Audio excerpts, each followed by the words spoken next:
जय श्रीमन नारायण। ए पर जे टिप्पणी हम करे जा रहल बा रामा अनुजदास श्रीमान गट्टू वेणुगोपाल स्वामी जी के द्वारा दिहल गयल बा।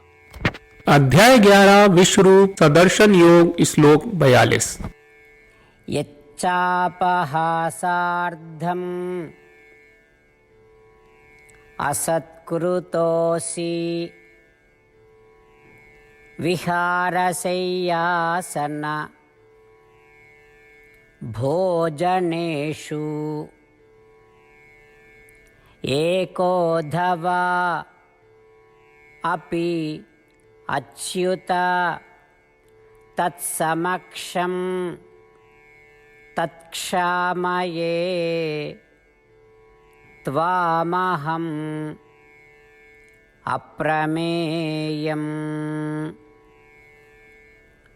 ओम। गीताचार्य श्री कृष्ण परमात्मा अर्जुन समेत हमनी सबके विश्वरूप सदर्शन योग के उपदेश दे रहल बानी। ओ क्रम में विश्वरूप के देखला के बाद अर्जुन श्री कृष्ण परमात्मा से प्रार्थना कर रहल बाड़े, हे श्री कृष्ण परमात्मा, जब हम एक साथे चलत बानी, जब हम बैठ के बात करत बानी, जब हम लेट के बात करत बानी, जब हम एक साथे खाइले बानी, जब हम अकेले बानी या जब हम कुछ लोगन के साथ बानी, ता हम मजाक में कई बेर रौरा के अपमानित कहले बानी। हे श्री कृष्ण परमात्मा, हम ता बार बार आपन खेल खातिर रौरा के उकसा रहे बानी। हे श्री कृष्ण परमात्मा, हम उनका सबके माफ कर देव। हे असीम महंता वाले परम प्रभु, हम रौरा सभे के जौन अनादर कहले बानी ओकरा खातिर माफी मांगत बानी। ई प्रकार अर्जुन श्री कृष्ण परमात्मा से अनजाने में भयल सब गलतियन के माफ करे के प्रार्थना कर रहे बाड़े। आई हमनी के भी श्री कृष्ण परमात्मा के सर्वोच्चता के एहसास करी जा आ उनका से प्रार्थना करी जा कि ऊ हमनी के सगरी गलतियन के माफ कर देई।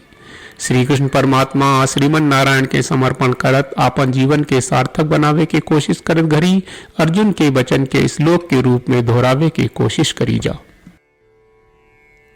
यच्चापहासार्धमसत्कृतोऽसि विहारशय्यासन भोजनेषु एकोऽथवापि अच्युत तत्समक्षं तत्क्षामये त्वामहम् अप्रमेयम्। श्रीमद् भगवत गीता का पूरा सार श्री कृष्ण परमात्मा ने अध्याय 18वें के श्लोक 65 से 70 में 8 काम करे खातिर दिले बाड़े। श्री कृष्ण कहले, हम ओ लोगन से प्रेम करनी जो लोग इन 8 बातन के मान तारे। हम ओ भक्तन के हर तरह से रक्षा करब। श्री कृष्ण परमात्मा के द्वारा बोलल गईल संपूर्ण भगवत गीता सुनला के बाद अर्जुन कहले, करिष्ये वचनम त्वा, जेके मतलब बा कृष्ण मैं वही करब जौन आप कही। यही कारण बा श्री कृष्ण अर्जुन के हर तरह के सफलता आ विजय प्रदान करेले। आई परमात्मा के आपन व्रत देई कि हमनी के ये 8 गौ कर्म के पालन करी जा।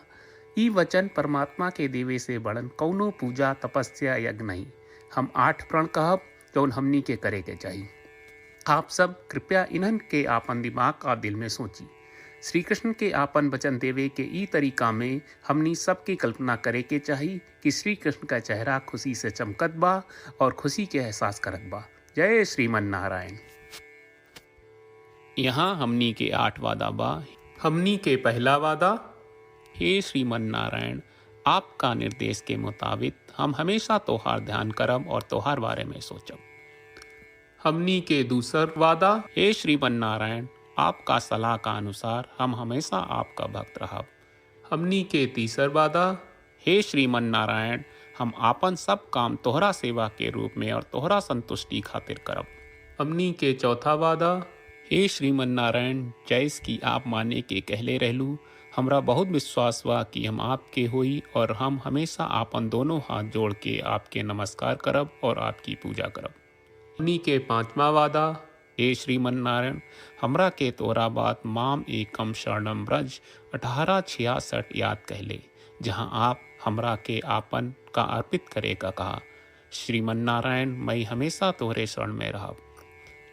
हमनी के छठवां वादा, हे श्रीमन नारायण, हमरा के तोहरा बात माँ सुचहा 1866 याद कहले, कि आप हमनी के शोक ना करे का आश्वासन दे रहे बड़े, हम अब और शोक ना करब।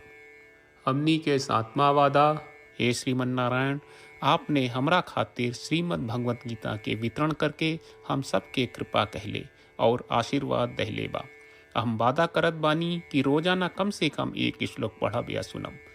हमनी के आठवां वादा, हे श्रीमन नारायण, आप गीता के पूरा मानवता तक ले गयलू। हम गीता में आपके दिव्य वचन के उन भक्तन तक पहुँचावे के प्रयास करब जे गीता से अपरिचित बा। हे श्रीमन नारायण, हम उई करब जौन तू करे का कहब। हम ऐसन व्यवहार करब जैसन आप चाहत बानी और हम खाली आपका खातिर काम करब। श्रीमन नारायण के रोज आपन वचन देहल कि हम ओइस करब जैस आप कहत बानी, ई अपने आप में बड़न पूजा बा। श्रीमन नारायण, करशे वचनम त्वा। श्रीमन नारायण, हम तोरे निर्देश के मुताबिक काम करब। सर्वम श्री कृष्ण अर्पणम अस्तु। जय श्रीमन नारायण। यच्चापहासार्धम् असत्कृतोऽसि विहारशय्यासन भोजनेषु एकोऽथवा अपि अच्युत तत्समक्षं तत्क्षामये त्वामहम् अप्रमेयम्। ॐ यच्चापहासार्धमसत्कृतोऽसि विहारशय्यासनभोजनेषु एकोऽथवापि अच्युत तत्समक्षं तत्क्षामये त्वामहम् अप्रमेयम्। जय श्रीमन नारायण। सब भक्त लोगों से विशेष अनुरोध बा, जीवन में हर चीज में हमनी के तत्कालिक और प्रभावशाली परिणाम की अपेक्षा रहेला। एकरा खातिर आइए रोजाना 1 मिनट के समय निकालल जाए और नारायण आश्रम पढ़ल जाए। नारायण आश्रम प्राप्त करे खातिर नारायण आश्रम वेबसाइट पर जाई, जो www.narayanashram.org है, और पंजीकरण में आपन नाम और ईमेल दर्ज करी। आपके द्वारा प्रदान कईल गई ईमेल पर आपका एक नारायण आश्रम PDF प्राप्त हुई। PDF में एक रामायण श्लोक, एक गीता श्लोक और एक विष्णु नामम बा। ये तीनों के मिल के नारायण आश्रम कहल जाला।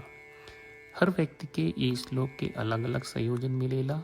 जब हर कोई 24,000 भक्तन के साथ रोजाना आपन नारायण आश्रम पढ़त आ सुनत बा, ता हर दिन संपूर्ण रामायण का एक दौर, श्रीमद् भगवत गीता पारायण के 33 दौर और श्री विष्णु सहस्त्रनाम स्तोत्र पारायण के 24 दौर प्रतिदिन पूरा होएला।